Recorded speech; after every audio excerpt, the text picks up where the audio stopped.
Avril 1945. L'Allemagne nazie est prise en tenaille. À l'est, l'armée rouge avance vers le fleuve de la dernière résistance, l'Elbe. Les Allemands refluent de l'autre côté de la rive pour échapper à la vengeance des Russes qui ont eu 20 millions de morts dans cette guerre sans merci contre les soldats d'Hitler. L'un des enjeux des tractations entre le Reich et les Alliés sera de permettre au maximum d'Allemands d'échapper à cette vengeance.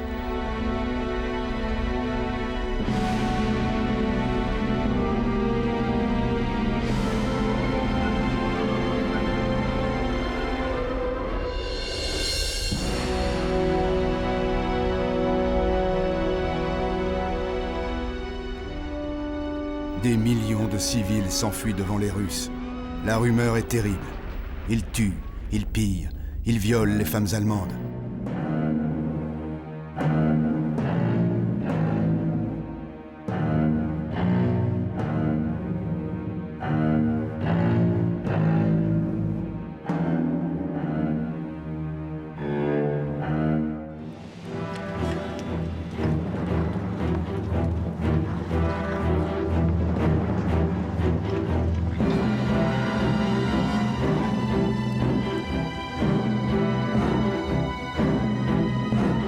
L'autre enjeu, qui arrivera le premier à Berlin. Anglais au nord, Américains au centre, Français au sud. Les alliés occidentaux se heurtent aux fanatiques. Les SS pendent les déserteurs, pour l'exemple, et pour que les alliés les trouvent, qu'ils sachent que l'Allemagne résistera jusqu'au bout.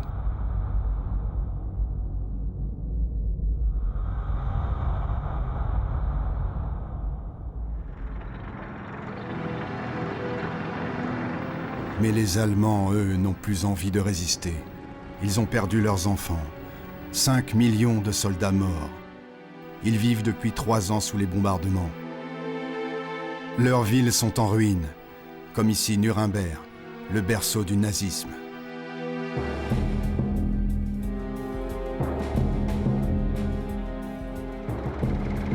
Il faut en finir.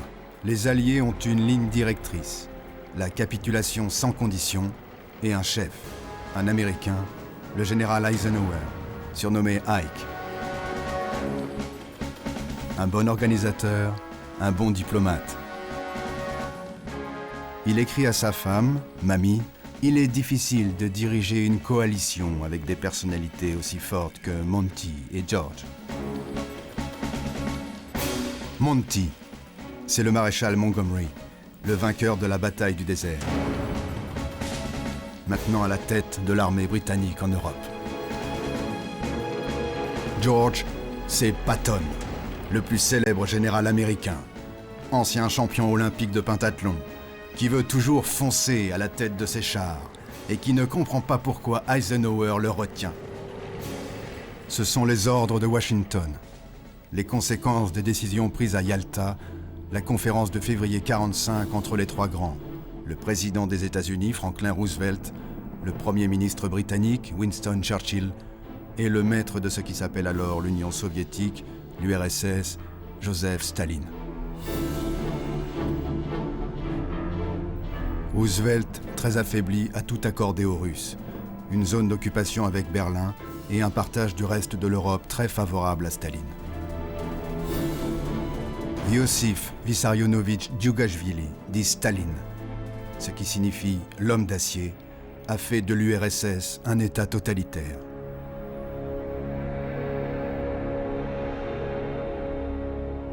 Il faut voir la terreur qu'il inspire. Ici, un aide de camp répète servilement tous ses gestes. Autour de Staline, un premier cercle de complices comme Lavrenti Pavlovitch Beria, géorgien lui aussi. Staline semble ici l'apprécier. Beria est ministre de l'Intérieur et chef de la police secrète, le NKVD, plus tard appelé KGB, qui déporte des millions de gens au goulag. Staline n'aime pas trop qu'on les filme ensemble, à l'improviste. Staline s'est bien entouré.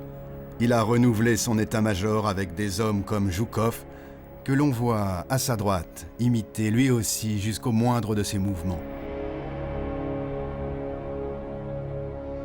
Mais Zhukov est aussi un grand stratège qui mène l'offensive vers Berlin, symbole de la victoire. Dans leur avance, les Soviétiques ont découvert l'univers concentrationnaire d'Hitler. Les nazis ont exterminé 10 millions d'êtres humains. Juifs, tziganes, prisonniers russes, résistants.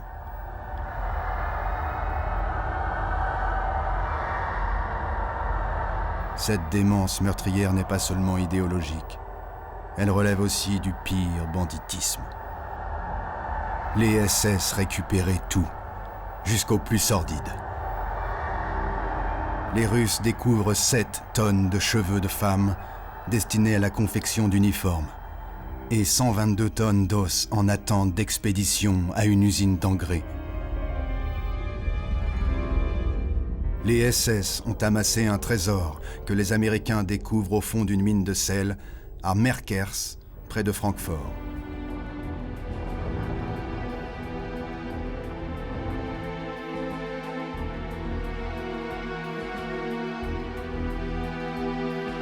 Des monceaux de dents en or et d'alliances.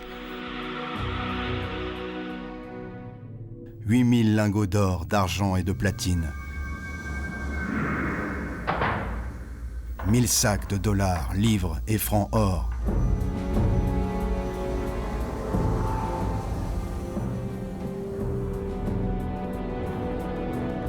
Et quantité d'œuvres d'art. La rapine de toute l'Europe. La découverte des camps de concentration va changer le sens même du combat contre le nazisme. Les premiers soldats américains qui pénètrent à Buchenwald sont horrifiés. Ils appellent Patton, qui est pourtant un baroudeur mais qui en tombe malade. Il fait venir ses supérieurs, Bradley et Eisenhower, lequel prévient aussitôt Washington, en commençant son télégramme par ces mots: « Jamais de ma vie je n'ai vu une chose pareille. » Au-delà de l'émotion, il veut un geste politique. « J'ai tenu à faire cette visite pour apporter un témoignage, au cas où à l'avenir, le récit de ces horreurs pourrait être qualifié de propagande. » Parant à l'avance au négationnisme, il prend des mesures. Il fait réaliser un film documentaire. Il fait amener 1000 habitants de la ville proche de Weimar. Il convoque les journalistes qui écriront « Dans notre combat, il ne convient plus d'employer les grands mots comme la défense de la liberté, la croisade pour la démocratie. Il s'agit du mal absolu.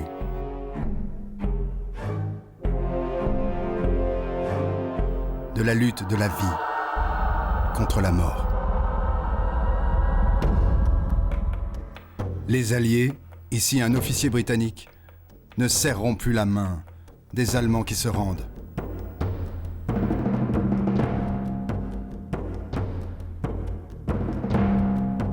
Les Allemands, requis pour enterrer les morts des camps, porteront cette croix pour longtemps.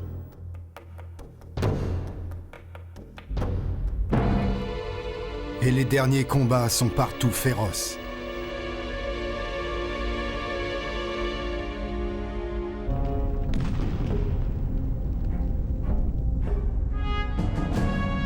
La Wehrmacht envoie au front des invalides et des vieillards. D'autres sont très jeunes. Ils n'ont pas trouvé d'uniforme à leur taille. Ne vous y trompez pas. Ils ne pleurent pas comme des enfants perdus. Ils pleurent de rage. Ce sont parfois les pires.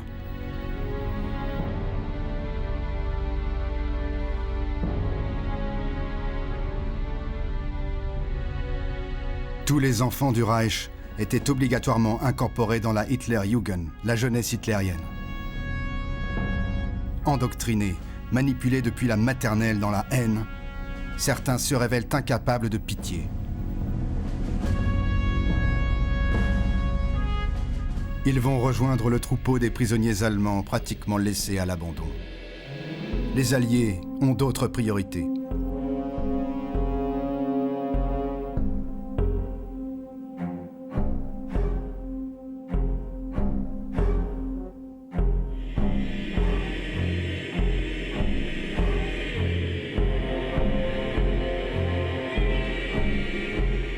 Sans soins, sans nourriture, sans abri, beaucoup vont mourir.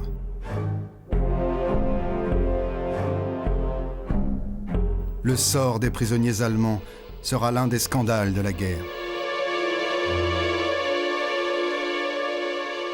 Leur cauchemar va se prolonger bien après la capitulation, surtout pour ceux qui tomberont aux mains des Russes et pour les 750 000 qui seront alloués à la France pour sa reconstruction, comme ici à Vire ou à Saint-Malo. Ils seront aussi utilisés pour le déminage. La France est infestée de millions de mines, la plupart posées par d'autres Allemands. Beaucoup y perdront une main, une jambe, la vie.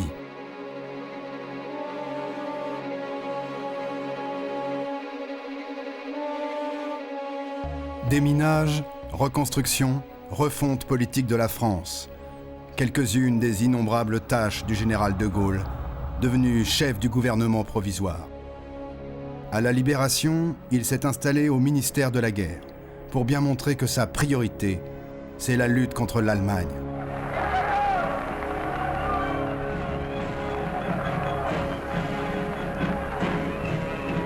La première armée française vient de franchir le Rhin et marche vers le Danube, sous les ordres du général Delattre.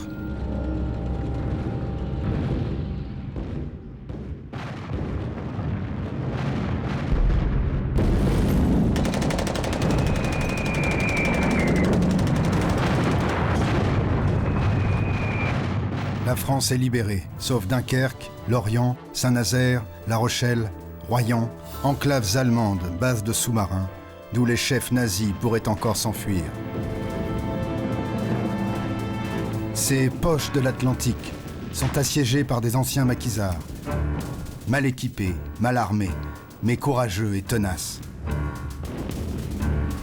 Ils sont aidés par des éléments de la 2e DB, la 2e division blindée de Leclerc, et libèrent Royan le 20 avril. Royan, complètement détruite depuis janvier par un bombardement allié criminel, car inutile. Les prisonniers allemands montrent encore, ce 20 avril, l'agressivité de ceux qui savent qu'Hitler est toujours là. Le 20 avril 1945, c'est son anniversaire. Il a 56 ans. Son ministre de la propagande, Joseph Goebbels, prononce, comme tous les ans, un grand discours radiodiffusé. Hitler, dit Goebbels, sera l'homme du siècle. Dans peu de temps, l'Allemagne sera sauvée et ses jardins refleuriront. Dans cet abîme de souffrance où nous sommes, mon souhait est qu'il reste longtemps ce qu'il a toujours été, notre Adolf Hitler. 25 avril 1945, les Américains à l'ouest, les Soviétiques à l'est, font leur jonction à Torgau, près de Leipzig, devant ce pont détruit sur l'Elbe. Un peloton de reconnaissance de la 69e division d'infanterie américaine rencontre les premiers éléments soviétiques de la 58e division de la garde.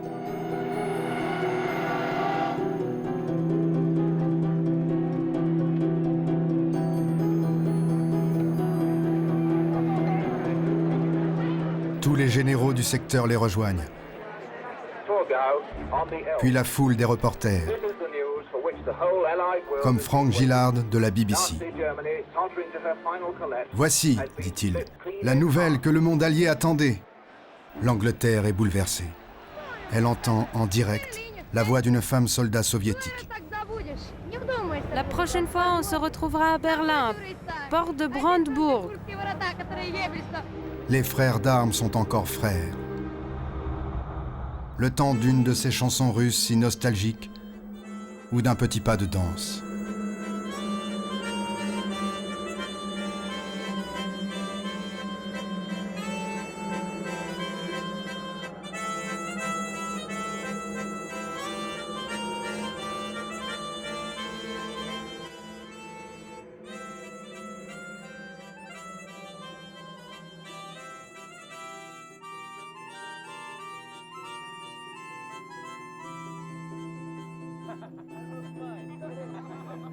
Les chars soviétiques avancent inexorablement.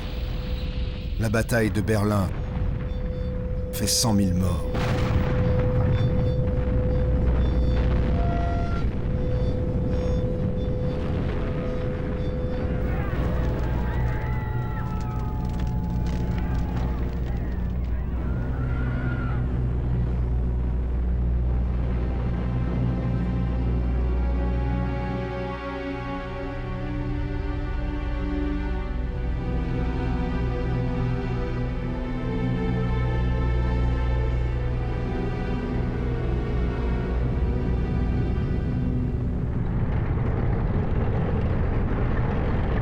L'armée rouge a conquis Berlin. Pour la première fois depuis l'attaque allemande du 22 juin 1941, les soldats soviétiques peuvent souffler. De ceux qui avaient été mobilisés au début de la guerre, 5% sont encore en vie.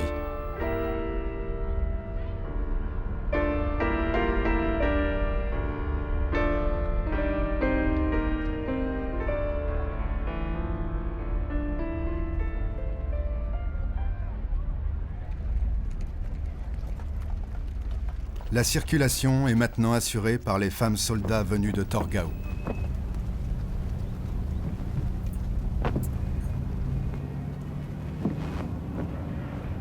Anna Pavlova a survécu. Elle est à son rendez-vous de la porte de Brandebourg. Mais elle est déçue. Je suis enfin au centre de Berlin, mais j'ai beau leur faire signe de s'arrêter, personne ne m'écoute.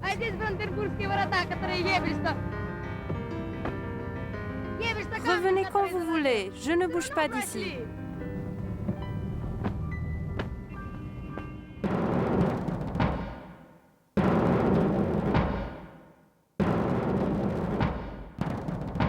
Le maréchal Zhukov, le vainqueur de Moscou, de Stalingrad et de Berlin, parcourt les ruines du Reichstag, qui fut le centre politique de l'Allemagne.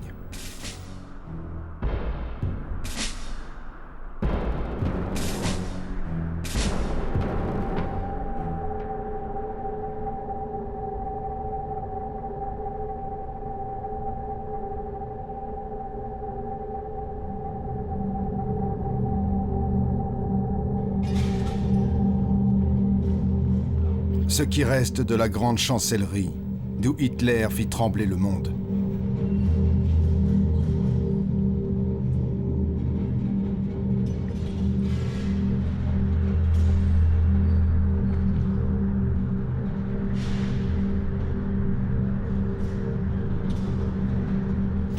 Au centre de ce qui fut le grand bureau d'Hitler, le fameux globe terrestre parodié par Charlie Chaplin dans Le Dictateur.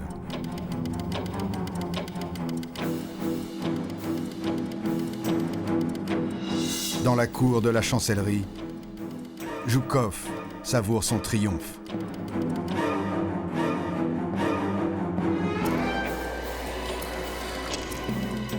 Il est exactement au-dessus du bunker où Hitler a vécu ses derniers jours dans la bataille de Berlin.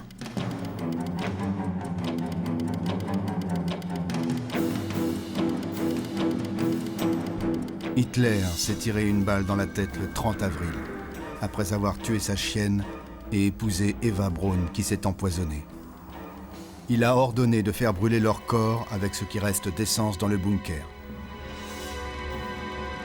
Les soviétiques ont capturé l'amiral Hans-Erich Voss, attaché naval auprès du Führer. Il était dans le bunker.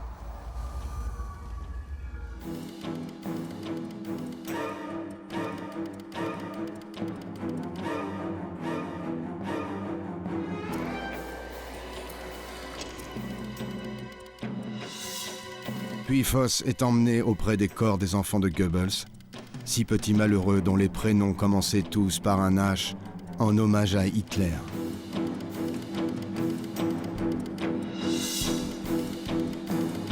Un garçon et 5 filles, empoisonnés par leur mère, Magda Goebbels, avec le même type d'ampoule de cyanure que celle que l'on retrouvera plus tard sur le cadavre d'Himmler. Goebbels a lui aussi ordonné au SS de brûler son corps et celui de Magda. Voss continue son identification, avant d'être emmené en captivité pour 10 ans.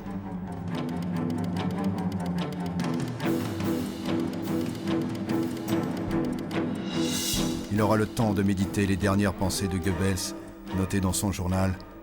Le monde se rappellera de nous comme les plus grands criminels de l'histoire.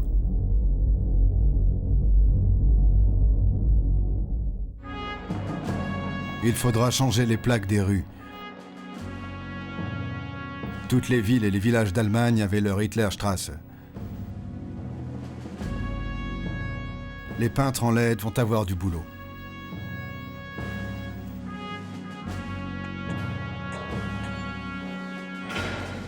Mussolini est mort, lui aussi. Hitler s'était fait brûler pour ne pas finir pendu par les pieds comme lui. Mussolini a été exécuté par des partisans qui exhibent le manteau de soldat allemand avec lequel il voulait passer inaperçu, mais dans cette voiture, plutôt voyante. Pas très loin, des SS qui auraient pu le protéger n'ont pas bougé. Ils n'ont plus d'ordre, mais toujours leurs armes. Ils se laissent filmer par un caméraman allié. Un vrai scoop. Jusque-là, il était plutôt dangereux de les approcher.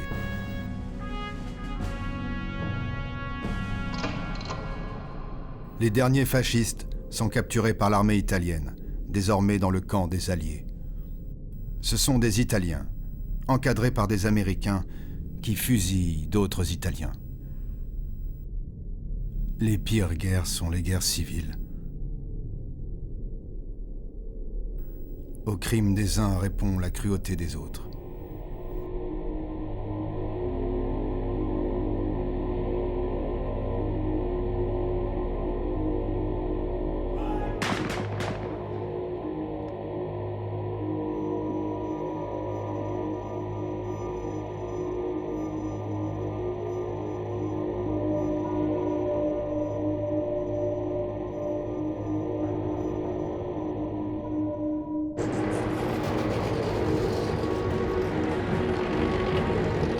Les forces britanniques avancent vers le nord de l'Italie.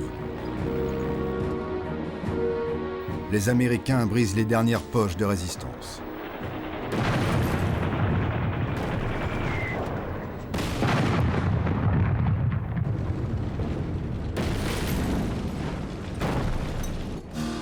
Le 2 mai, l'armée allemande d'Italie capitule.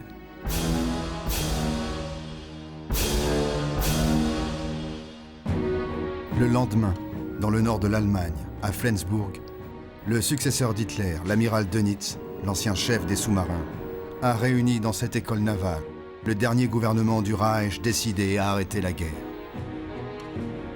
Mais si possible, seulement sur le front ouest, pour permettre au plus grand nombre de soldats et de civils d'échapper aux Russes sur le front est. Dönitz envoie son adjoint, l'amiral von Friedeburg, au quartier général des forces britanniques, qui ne sont plus très loin maintenant.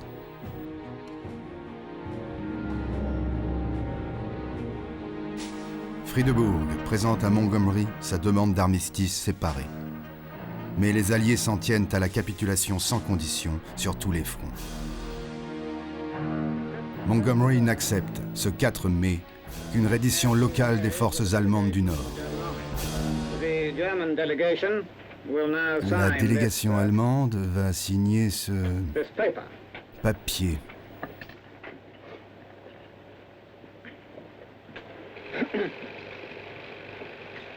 Ce papier n'a pour Montgomery que peu d'importance.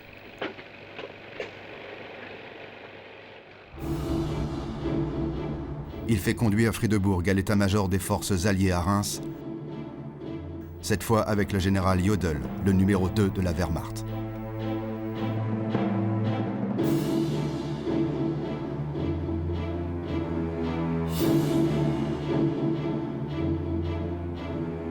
Jodl et Friedeburg tentent de nouveau d'obtenir un cessez-le-feu séparé. La délégation alliée est inflexible. Capitulation sans condition. Mais toutes ces discussions et signatures ont donné le temps à 3 millions de réfugiés et de soldats de passer à l'ouest, ce qui provoque la colère de Staline. Il exige une vraie capitulation à Berlin le lendemain. À Berlin, quel symbole, pour bien faire comprendre que c'est lui qui a gagné la guerre.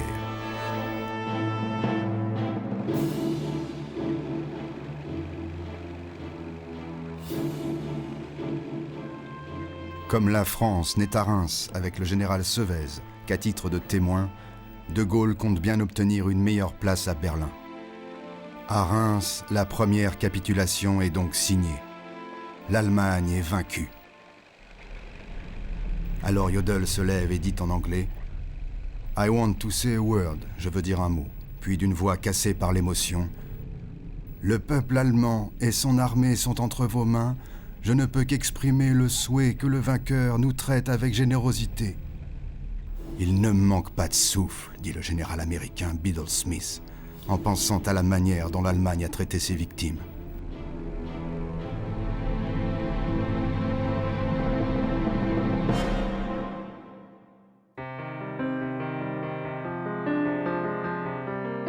Eisenhower se fait remettre les stylos historiques avec lesquels il fait le V de la victoire. Près de lui, Kay Summersby. Depuis 2 ans, elle est son chauffeur et sa secrétaire. Tous ici ferment les yeux sur leur histoire d'amour. Ike parviendra-t-il à divorcer et à épouser Kay ?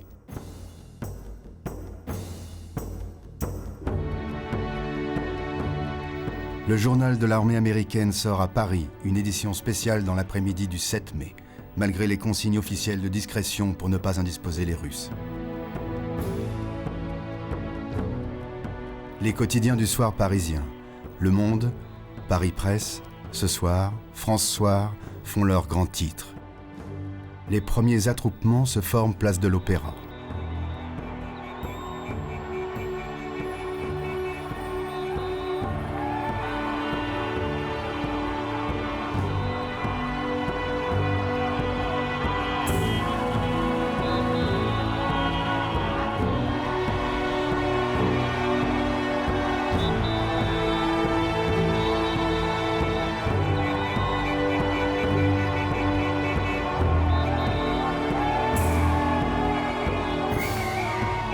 Spontanément, c'est le portrait de Roosevelt, disparu quelques jours plus tôt, que tous brandissent en signe de reconnaissance.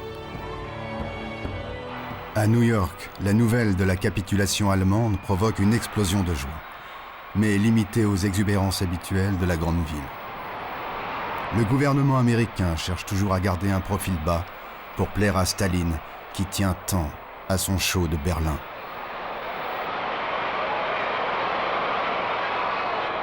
Les New-Yorkais vont vite comprendre et se consacrer à la grande nouvelle du jour, la sortie sur Broadway du film Salomé de Charles Lamont avec Yvonne De Carlo.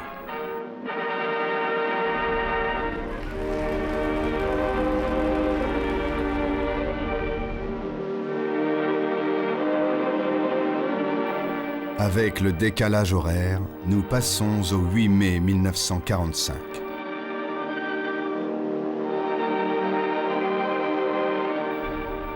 Depuis l'aurore, des milliers de femmes attendent devant la gare d'Orsay, le principal centre de rassemblement des prisonniers de guerre rapatriés d'Allemagne. Ils sont encore 1 million là-bas.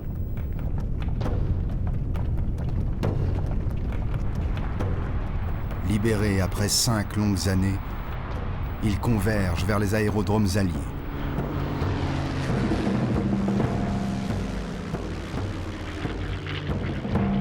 Eisenhower a pris une décision énergique. Il organise un gigantesque pont aérien.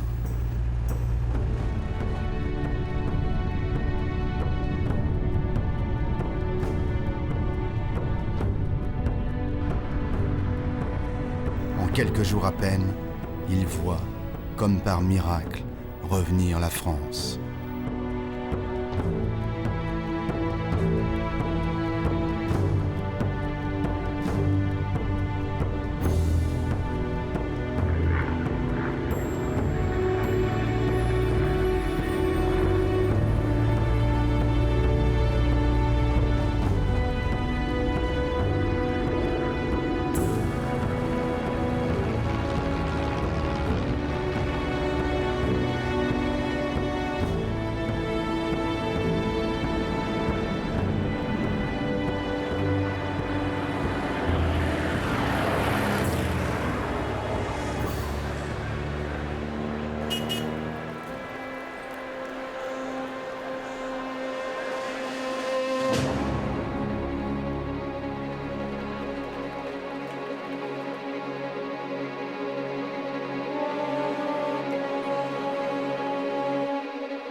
Il est là.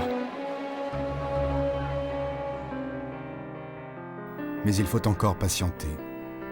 Il est pris en charge par l'organisation d'Henri Freinet, résistant devenu ministre des prisonniers. Les déportés sont arrivés avec leurs pyjamas rayés. Se laver de cette horreur, de cette honte, prendra des années. Les maladies les plus graves, comme la tuberculose, vont faire encore des ravages. Enfin, c'est le moment de se retrouver. 8 mai, 15h, sur les Champs-Élysées. La foule commence à s'amasser.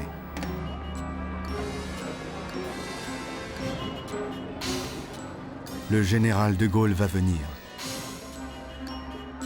Il n'a pas voulu attendre la signature définitive pour parler aux Français comme il l'avait fait le 18 juin 1940.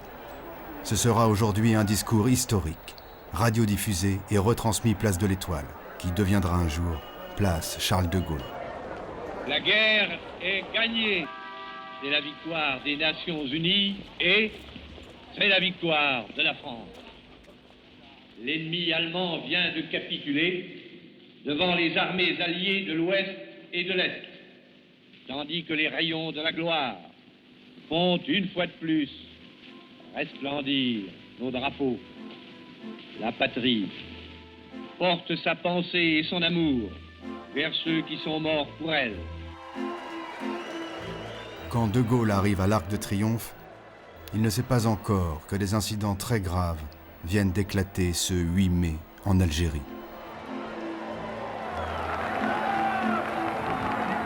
À Sétif et Guelma, dans la région de Constantine, les fêtes de la victoire se transforment en manifestations indépendantistes. Des colons français sont massacrés. La répression est terrible. Le général Duval, qui commande en Algérie, écrira « Nous avons maté la rébellion, mais si on ne fait pas de réforme, ça recommencera dans 10 ans. »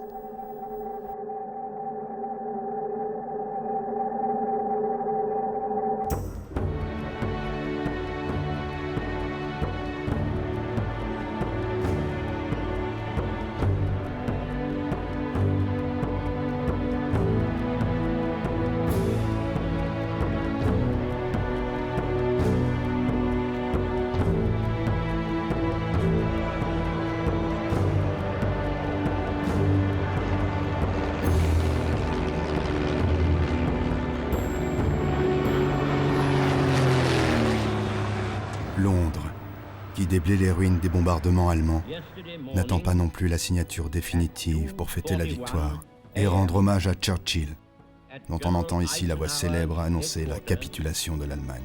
General Jodl, the representative of the German High Command, and Churchill, Admiral Dönitz, qui a sauvé l'Angleterre et peut-être le monde en tenant tête, seul, à Hitler, au pire moment de l'histoire.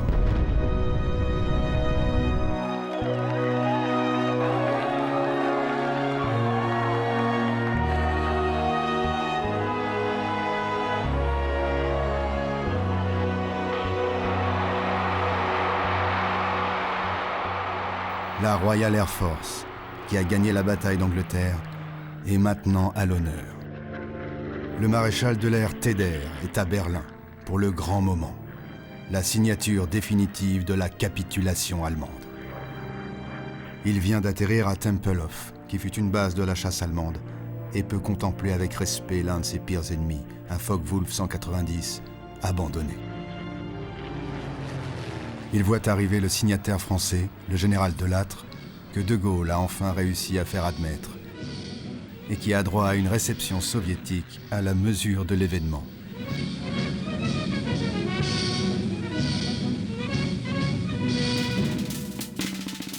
Mais quand Delattre parvient au quartier général des forces soviétiques à Karlshorst, près de Berlin, où va se tenir la cérémonie, il a une mauvaise surprise. Tous les correspondants de guerre sont là et il n'y a pas de drapeau français. Delattre entre dans l'une de ses célèbres colères. Il exige d'en faire fabriquer un de toute urgence. La délégation allemande arrive, avec à sa tête l'imposant maréchal Keitel, chef de l'armée. entouré du général d'aviation Stumpf et de l'amiral von Friedeburg.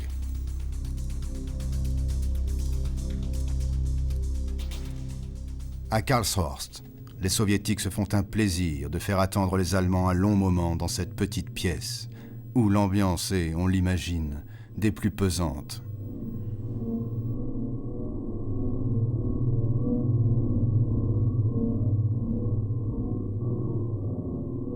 Keitel, médaille d'or du parti nazi, était détesté par les généraux allemands pour sa bêtise, sa servilité envers Hitler. Le voilà maintenant aux mains des Russes, ses pires ennemis. L'amiral von Friedeburg, qui a déjà capitulé devant Montgomery et Eisenhower, n'en peut plus de capituler. Zhukov ouvre la séance. Keitel entre en faisant, avec son bâton de maréchal, un salut théâtral auquel personne ne répond.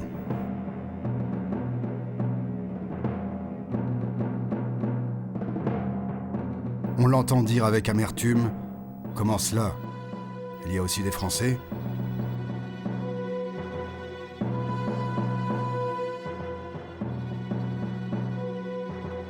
Puis il fait mine de découvrir le texte de la capitulation. Ce qui exaspère Zhukov, qui fait dire à Keitel qu'il ne dispose pas de beaucoup d'options.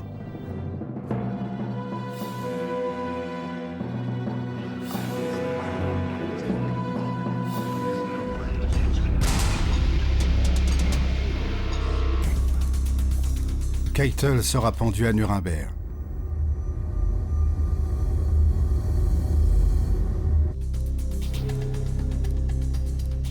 Friedeburg se suicidera sous le portrait de Dönitz.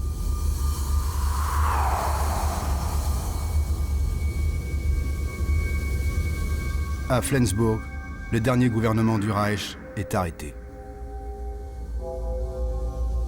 Dönitz, successeur d'Hitler, 10 ans de prison. Albert Speer, architecte de la chancellerie, ministre de l'armement, 20 ans. Jodl, pendu. Pour achever en beauté ce moment historique, Zhukov invite tous les participants à un banquet, avec beaucoup de caviar et surtout de vodka, pour les toasts à Staline.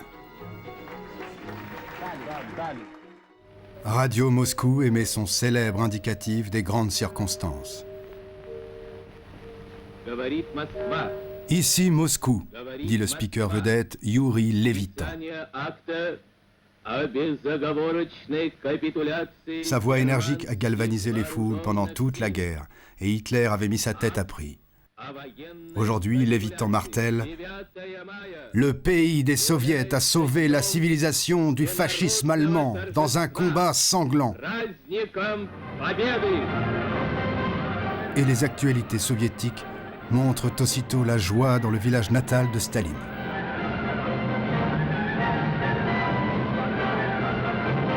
Le premier toast est pour le camarade Staline qui a vaincu le fascisme.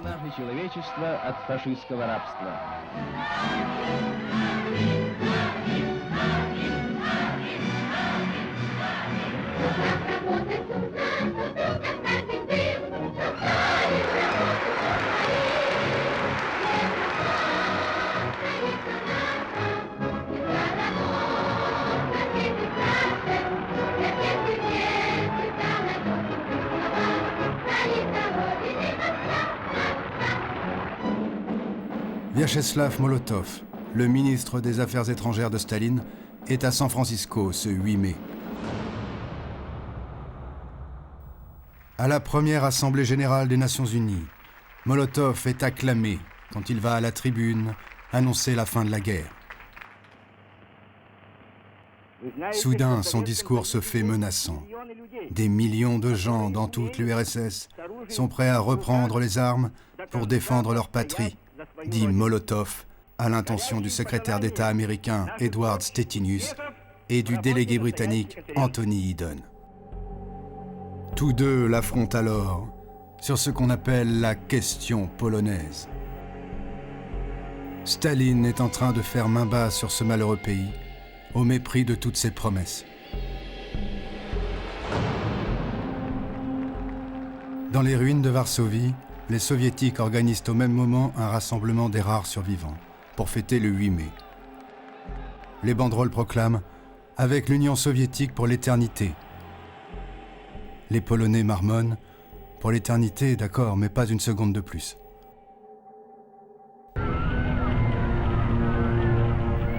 Prague est depuis 3 jours en pleine insurrection contre l'occupant allemand qui fait encore usage de ses armes, malgré la capitulation générale.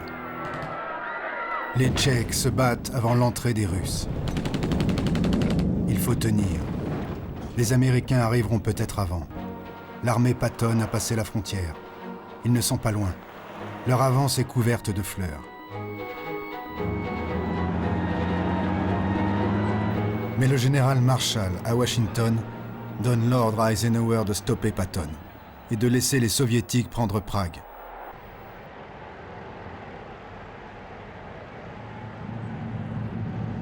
L'armée rouge entre dans la capitale tchécoslovaque.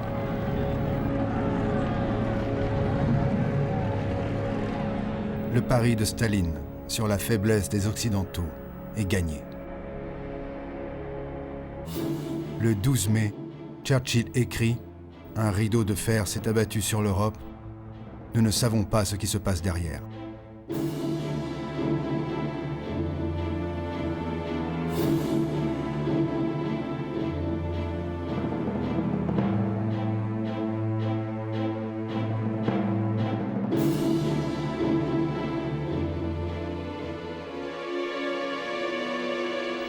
Le ministre de la police de Staline, Lavrenti Beria, arrive à Berlin. Il visite d'abord les ruines de la chancellerie.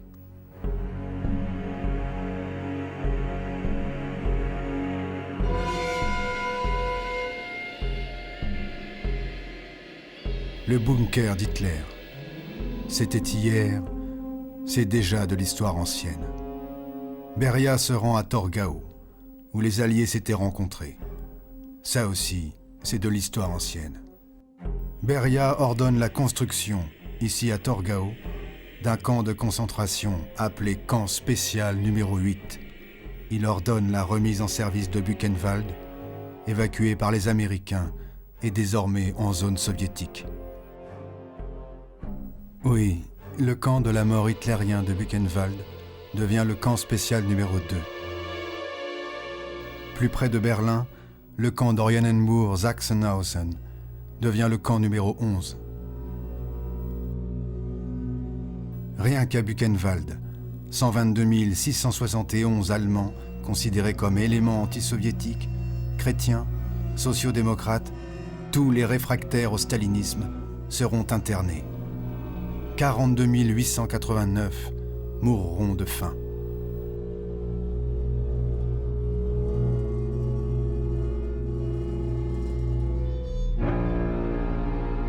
L'URSS exige le rapatriement des soldats soviétiques, prisonniers de guerre des Allemands et libérés par les Alliés. Ils ont peur de rentrer. Ils auraient dû se faire tuer plutôt que de se rendre. Certains tentent de se suicider, comme celui-ci qui s'est tailladé la poitrine. Les Américains les rassemblent à la matraque et les embarquent dans des trains pour l'Union soviétique. Là-bas, des prisonniers alliés sont encore retenus comme monnaie d'échange. Les prisonniers soviétiques seront déportés au goulag en vertu du décret du 8 mai 1945, signé Beria.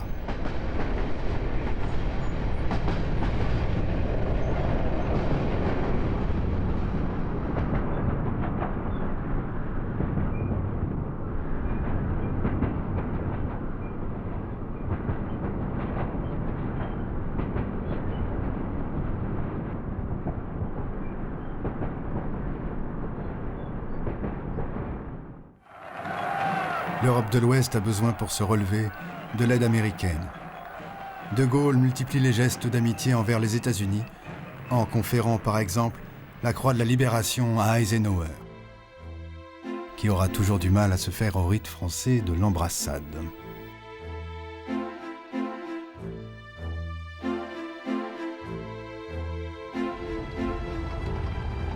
Puis De Gaulle va en Amérique, rendre visite au nouveau président Harry Truman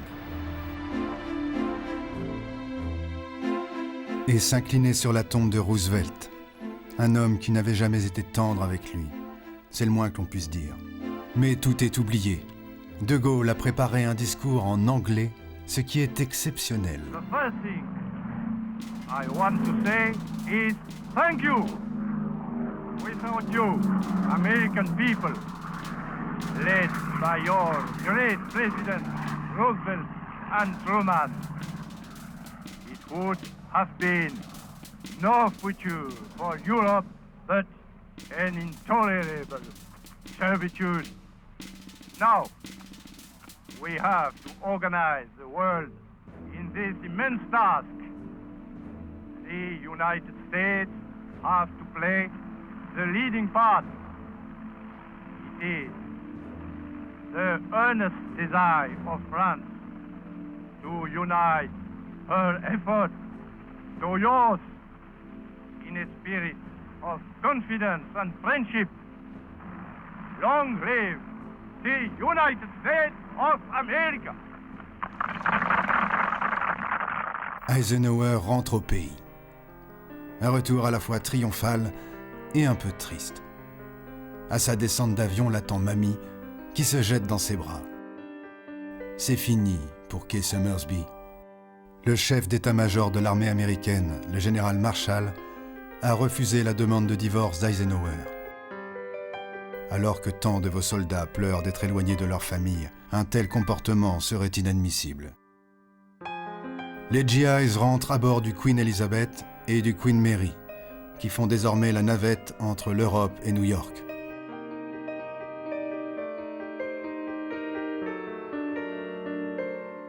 Mais tous savent qu'ils peuvent repartir le lendemain. La guerre n'est pas finie. Elle continue, à l'autre bout du globe.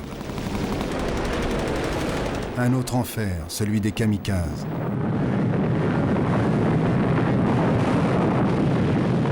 Celui de la résistance acharnée d'Okinawa.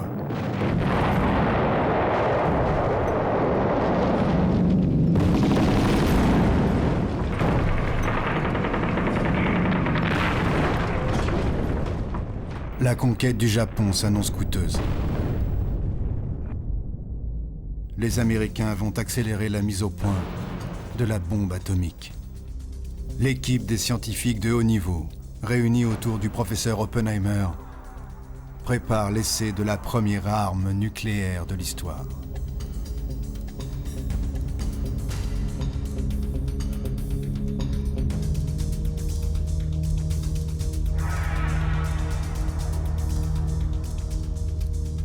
Elle mettra fin à la guerre contre le Japon. Elle permettra aussi de tenir tête à Staline.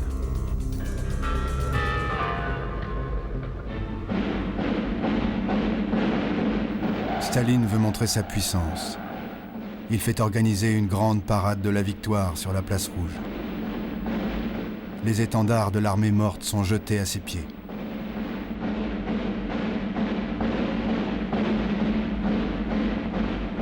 La guerre froide peut commencer.